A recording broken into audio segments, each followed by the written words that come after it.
Hay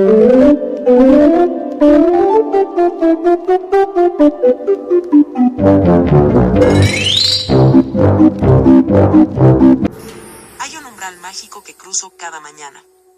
La puerta del salón. Antes de entrar, el peso es real.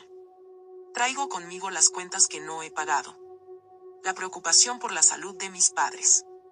El problema doméstico que dejé a medias y ese cansancio acumulado que se siente en la base de la nuca. Pero, en el momento en que pongo un pie adentro y escucho el primer buenos días, maestra, ocurre en mí una transformación casi sagrada. Tengo que olvidar que soy un ser humano con problemas para convertirme en el consuelo de los suyos. En ese instante, mis deudas se borran ante la necesidad de quien no trajo lápiz. Mis penas personales se guardan en un cajón bajo llave porque no puedo permitir que mi tristeza nuble la curiosidad de ellos. Debo ser la actriz que interpreta el papel de la fortaleza. La que sonríe aunque por dentro tenga el alma nublada, porque para muchos de esos niños, mi sonrisa es la única luz estable que verán en todo su día. A veces me siento hipócrita por enseñar sobre la felicidad o la paz mientras mi propia vida es un caos. Pero entonces entiendo que el aula es también mi propia medicina. Al entregarme a ellos, mi cansancio se adormece. La ternura de un gesto pequeño logra que, por unas horas, yo también me olvide de mis propios tormentos. Cuando la clase termina y el silencio vuelve, recojo mis problemas del estante. Pero ya no pesan igual. Me doy cuenta de que, al intentar resolverles la vida a ellos, he encontrado la fuerza para seguir resolviendo la mía. A veces, cuando suena el último timbre, veo a los últimos niños saliendo del salón. Todavía alcanzó a escuchar sus voces y risas. Me quedo unos minutos en silencio frente a las mesas vacías. Veo el pizarrón con lo que escribí minutos antes y a mi alrededor basura tirada a pesar de mis constantes súplicas de que no olviden dejar su lugar limpio. Y es ahí donde me respondo la pregunta, ¿por qué soy maestro? No lo soy por la rutina, ni por los días festivos. Soy maestro porque tengo el privilegio de presenciar el momento más sagrado de la humanidad. El instante en que a alguien se le iluminan los ojos porque finalmente comprendió algo. Ese clic invisible es mi motor. Soy maestro porque entiendo que mi materia no es el fin, sino el pretexto. Soy el adulto que cree en ellos cuando ellos mismos no pueden hacerlo. He aprendido que mi mayor legado no está en los exámenes perfectos, sino en aquel estudiante que llegó cabizbajo y se fue con la frente en alto. Soy maestro porque sé que una palabra de aliento dicha en el momento justo puede cambiar el rumbo de una vida entera. Ser maestro es ser un arquitecto de lo invisible. Construimos puentes hacia futuros que nosotros quizás no llegaremos a ver, pero nos basta con saber que ayudamos a poner la primera piedra. Es una labor de fe. Lanzamos botellas al mar con mensajes de sabiduría, confiando en que alguien, en algún lugar y en algún momento, las abrirá y encontrará su camino. Al final del día, soy maestro porque no hay nada más emocionante en este mundo que ayudar a un ser humano a descubrir su propio potencial. Me voy a casa cansado, sí, pero con el alma llena, sabiendo que hoy, en un pequeño rincón del mundo, ayudé a alguien a ser un poco más libre a través del saber. Ser maestro es un misterio. Es dar lo que a veces nos falta. Es ofrecer consuelo cuando nosotros mismos necesitamos un abrazo. Es terminar el día agotada, con los plumones en las manos y la mente saturada, pero con el corazón lleno de nombres y rostros que, aunque sigan su propio camino, siempre tendrán un lugar en mi historia. Ser maestro es vivir con el corazón dividido. Es una entrega que a veces duele, porque mientras pongo toda mi paciencia en explicarle a un niño ajeno cómo vencer sus miedos o cómo entender el mundo, sé que en casa hay otros hijos, los míos, los de mi propia sangre, esperando por ese mismo tiempo que hoy se me agotó en el aula. Los hijos que no son míos, entran al salón siendo extraños y, sin darme cuenta, empiezo a celebrar sus logros como si fueran propios. Me duele su llanto. Me preocupa su silencio y me llena de orgullo verlos triunfar. No llevan mi sangre, pero llevan mis horas, mis consejos y mi cariño. Los siento míos porque los veo crecer, porque conozco sus miedos y porque, durante el tiempo que compartimos, su bienestar es mi prioridad absoluta. Es una verdad que callamos. De vez en cuando llego a casa con la voz gastada y la reserva de paciencia en cero. Me duele reconocer que, después de haber escuchado y contenido los problemas de tantos hijos del corazón, a veces no me quedan fuerzas para escuchar los cuentos o las dudas de mis propios hijos. Ellos reciben al maestro cansado, al que ya dio todo lo que tenía en un salón de clases, al que entregó su mejor energía a quienes no llevan su apellido. Educo a los hijos de otros mientras los míos esperan su turno. Siento a esos alumnos como míos. Sufro sus carencias y celebro su abundancia como si fueran propios. Los cuido, los corrijo y los pulo con la esperanza de que, en algún lugar, otro maestro esté haciendo lo mismo por mis hijos. Es como un pacto invisible de fe. Yo cuido de los tuyos, con la promesa silenciosa de que alguien más cuidará de los míos con el mismo amor que yo hoy entrego. A mis hijos les pido perdón en silencio. Por las tardes de calificar exámenes en la mesa del comedor. Por las veces que mi mente seguía en el salón de clases mientras ellos me hablaban.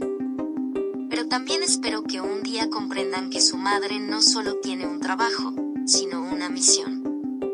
Que aunque no siempre pude estar en cada minuto, les enseñé con el ejemplo lo que significa la entrega, la empatía y la vocación.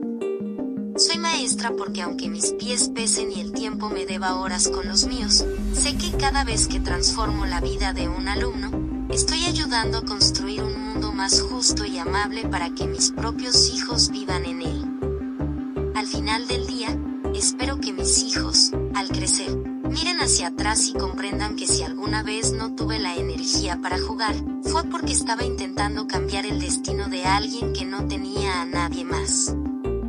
Quiero que mis hijos se sientan orgullosos de saber que su madre no solo les dio la vida a ellos, sino que ayudó a otros a encontrar la suya. Hijos míos, si alguna vez sintieron que mi atención estaba en otra parte, recuerden esto. Los eduqué con mi ausencia tanto como con mi presencia. Algún día, cuando ellos mismos enfrenten el mundo, espero que digan con la frente en alto: mi mamá fue maestra, y que en esas palabras resuene todo el respeto y la admiración que hoy, en medio del cansancio, a veces temo no haber ganado. Si me detengo a mirarme en el reflejo de la ventana del aula, casi no me reconozco. Me doy cuenta de que he pasado semanas enteras orbitando alrededor de vidas ajenas, descuidando la mía. Me olvido de mi descanso, de mis pasatiempos, incluso de que a veces quiero estar en silencio. Porque mi mente es un archivo lleno de nombres, de situaciones familiares que no me corresponden y de necesidades que intento suplir con lo poco que tengo. Me olvido de mí, porque estoy demasiado ocupado recordándolos a ellos. He postergado mis citas médicas porque un alumno necesitaba un apoyo extra. He dejado de leer el libro que me gustaba para leer el trabajo que alguien escribió con esfuerzo. He pasado noches en vela no pensando en mis sueños, sino en cómo ayudar a aquel estudiante que se queda atrás, o en cómo consolar al que llegó con la mirada rota. Soy hombre y en mi cultura no siempre se habla de los sentimientos con otros. El olvido al que someto mis necesidades es voluntario, pero agotador.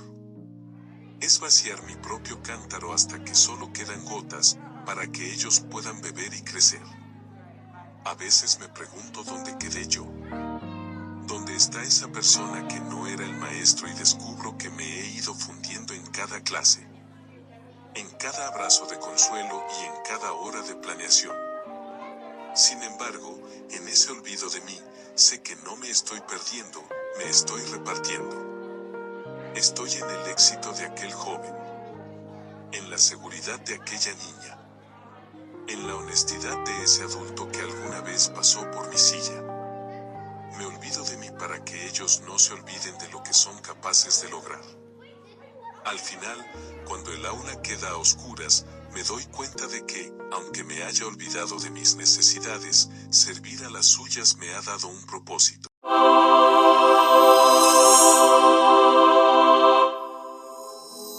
La gente me pregunta cómo puedo seguir si la mayoría de las veces los padres de familia no valoran mi esfuerzo. No busco el aplauso de la gente, ni placas en la pared, ni el eco de mi nombre en los pasillos de una escuela. Mi recompensa no se cuenta en monedas, ni se mide en honores. No quiero reconocimiento, porque entiendo que esto no se trata de mí. He comprendido, en el silencio de mis oraciones, que Dios me entregó esta tarea. Él puso en mis manos estos hijos del corazón y me confió la responsabilidad de ser su luz cuando el mundo se les pone oscuro. No soy yo quien enseña, soy solo el instrumento de un propósito más grande. Es Él quien me presta la paciencia cuando la mía se agota. Quien me da las palabras cuando mi voz se quiebra y quien sostiene mis pies cuando el cansancio me dice que ya no puedo más.